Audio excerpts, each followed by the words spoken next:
ಎಲ್ಲಿ ತನಕ ಮೋಸ ಹೋಗ್ತಿವೆ ಅಲ್ಲಿ ತನಕ ಮೋಸವನ್ನ ಮಾಡೋರು ಇದ್ದೇ ಇರ್ತಾರೆ. ಇನ್ನು ಈ ಮಾತು ಕೆಲವು ಬಾರಿ ಅನುಭವ ಆಗಿರುತ್ತದೆ. ಇದೀಗ ವೈರಲ್ ಆಗಿರುವಂತಹ ವಿಡಿಯೋದಲ್ಲಿ ವಿದೇಶಿಗನೊಬ್ಬ ಭಾರತಕ್ಕೆ ಬಂದಿದ್ದು ಇಲ್ಲಿ ಹೇರ್ ಕಟ್ ಮಾಡಿಸಲು ಹೋಗಿದಂತಹ ಸಮಯದಲ್ಲಿ ಆತನ ಜೇಬಿಗೆ ಕತ್ತರಿ ಹಾಕಿಸಿಕೊಂಡಿದ್ದಾನೆ. ಇನ್ನು ತಾನೇ ಹೇರ್ ಕಟ್ ಮಾಡುವವನಿಂದ ಹೇಗೆ ಯಾಮಾರಿದ್ದಾನೆ ಎಂದು ತಾನೇ ಹೇಳಿಕೊಂಡಿದ್ದಾನೆ.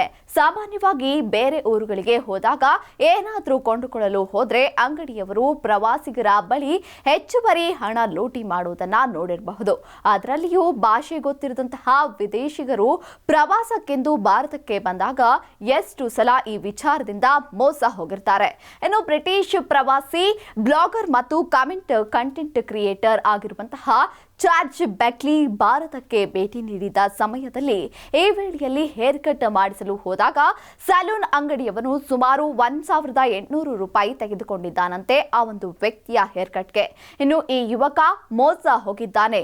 ಇನ್ನು ಈ ಯುವಕ ಹೇಗೆ ತನ್ನನ್ನ ಸಲೂನ್ ಅವನು ಮೋಸಗೊಳಿಸಲು ಪ್ರಯತ್ನಿಸಿದ್ದಾನೆ ಹಾಗೂ ಹೇಗೆ ತಾನು ಚೌಕಾಸಿ ಮಾಡಿ ಅವನಿಂದ ತಪ್ಪಿಸಿಕೊಂಡೆ ಎನ್ನುವುದರ ಬಗ್ಗೆ ಈ ಯುವಕ ತನ್ನ ವಿಡಿಯೋ ಮೂಲಕ ಎಲ್ಲರೊಂದಿಗೆ ಶೇರ್ ಮಾಡಿಕೊಂಡಿದ್ದಾನೆ.